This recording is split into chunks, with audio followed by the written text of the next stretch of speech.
It's a big, huge game for Inter Milan.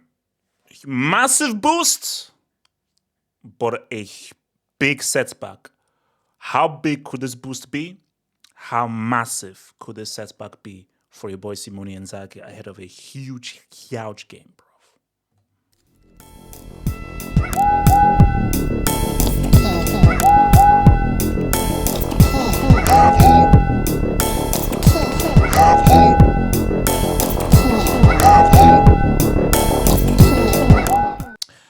So now we had a lot of stuff change because I actually had to change the whole storyline. So initially, Pavard and Lautaro Martinez were both training ahead of course, the game tomorrow. So it was a massive thing. Like, oh my gosh, Pavar and Lautaro Martinez are going to be there, and which would have been a huge, massive boost for Inter Milan. But things have developed. So Benjamin Pavard has here suffering pain again, despite training with the group and then leaving the session as he won't be available versus Barcelona. So he's out. So Pavar is out. So let me first deal with Pavar before I go to your other boy. This is a pretty big setback. Now, I thought that Inter did pretty well to hold Barca. Barca still peppered them, created chances. So you can look at it. So it's almost like glass half full or glass half empty. Glass half empty is you consider 3 goals, and it could have been more. Glass half full is 2 of those goals they scored required amazing individual brilliance. And the third goal, that's just super unlucky, where it hit the crossbar and came off the back of Sommer. So if you're into, you could say that, okay, what is the likelihood that Barca can do that again? Now, they could, because whether it's Pedri, whether it's Olmo, whether it's Yamal, they have the ability to do the impossible. But I think if you're Inter, you said, okay, we considered 3, but 2 of those were super outstanding goals, and we scored 3 goals as well. But from a defensive viewpoint, I just think that the thing about Pavar is, and this is what you learn if you play Football Manager, a player that can play multiple positions is huge. So he can play either as a centre back, next I think either Acerbi or Bastoni, or he can go into a right back position as well. So really give you something going forward. But a guy who can play right back but also can play centre back, he has the kind of defensive capabilities to now come into the centre, now say what's up, and now bunch in, and now make the game a lot more narrow so Barca don't go through the middle, but also offering something at that right back position if, let's say, you're not really feeling what your boy, of course, what is okay? Wait, basically, no, this is actually going to annoy me because who the Inter player that's played for this dude? Okay, I have to get the guy's name because it's going to annoy me. Because whenever Marco, wait, what the heck is this guy's name? Hold up. Let me get this guy's name. Because it's going to annoy me. DeMarco, freaking DeMarco. Yeah, and I know it was Marco something. Yeah, DeMarco. So, but no. DeMarco is on the left. DeMarco plays on the left. So the beauty of having the Pavard thing is if you want to tactically change the approach, and maybe because really Dumfries had a very good game and he got man of the match. But if what you want as a manager are options, Dumfries had a great game first leg. What if he has a dumbass game in the second leg? He was Dumfries in the first leg. What if he's dumb French fries in the second leg? So if he plays badly, or maybe he's getting exposed or is not being effective, you can bring on Pavar, and Pavar can now run that challenge and now offer something very different.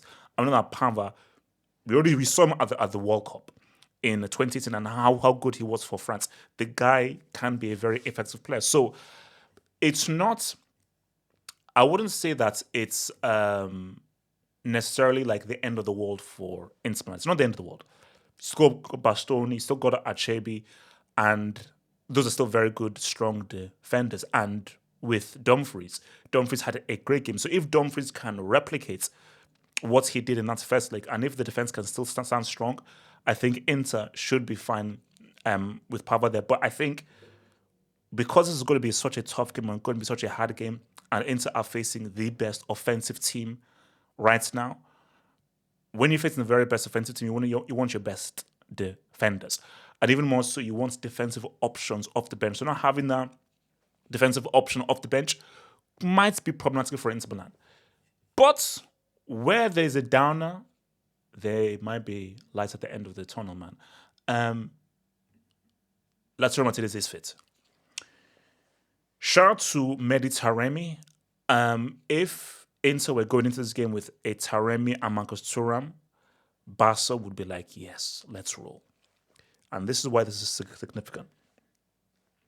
Barca are going to be without Jules Koundé, and I believe they're going to be without Balde. So it's going to be a very different defensive setup. Now, you may argue that, okay, that should only concern the wing-back position. But if you watch football matches and watch football games, players can take up very different positions. So even Lautaro Martinez might be a player in the center. There might be a moment in the game where he goes out wide or makes a run out wide or makes a diagonal run, which then means that that's wing-back for Barca, where that's not maybe their natural position or they're not as good as their contemporaries. That's going to be an advantage.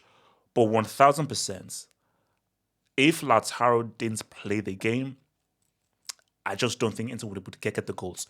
Lautaro being in this game, even if he didn't score in that first leg, but just by him being there and just him being just an outlet, I think this is a huge boost for Inter Milan. Psychologically, it's a huge boost having your captain, your leader, and one of your best attacking players there. And let's be real, I just think that more so than Taremi and Thuram, the Martinez and Thuram partnership, I think is far better and more potent than if it was Taremi. So I think it's going to be huge. And again, I don't know how, if Inter to even have a chance of winning this game or even winning the Champions League, they need Lautaro Martinez. Now, you can have good Lautaro or bad Lautaro, but there is something in this player that can come clutch for you. We saw that last season at the Copa America, and we saw that for Inter Milan before he sent that penalty to freaking Neptune. But it's worth, basically, the gamble is worth taking, because if you get bad Lautaro, it is what it is. He brings it up. If you get good Lautaro, he's the kind of guy that can score the winning goal. He's the kind of guy that can do something that helps his team win the game. So just by the fact of there's the potential for him to be significant in this game means that he has to freaking play, and just by him being available, it's a massive boost for Inter. Look. Oops, sorry. I thought that I had an Inzaghi video. So look, because I want to talk about your boy Inzaghi. Look, see, as for your boy Inzaghi, man, look, man, it's a big game for Inter, and judging by what people are saying, I think people are putting Barca as favourites. People are expecting Barca to win, and if Barca do win, people won't be so surprised. But what Inter did in that first leg, I think, has been, whoa, these guys, they scored 3 goals.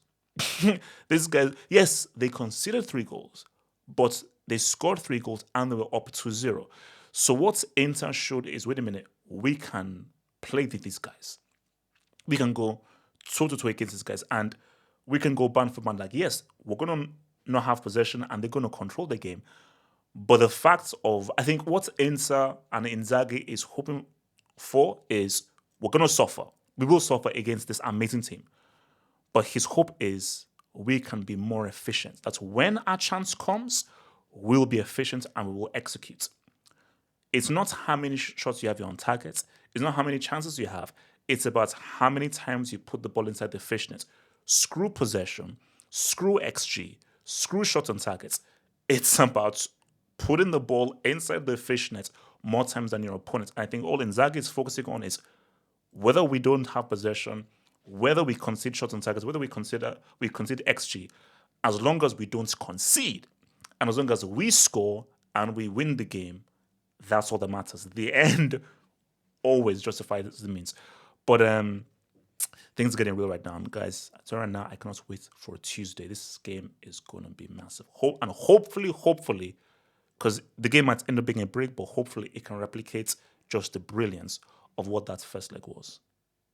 Think about becoming a Football Hut member. If you're a desktop merchant, just click on the join button below, over here. Or If you're a mobile phone merchant, just click on the join button below the video over here and join the true elite content crack addicts. Peace.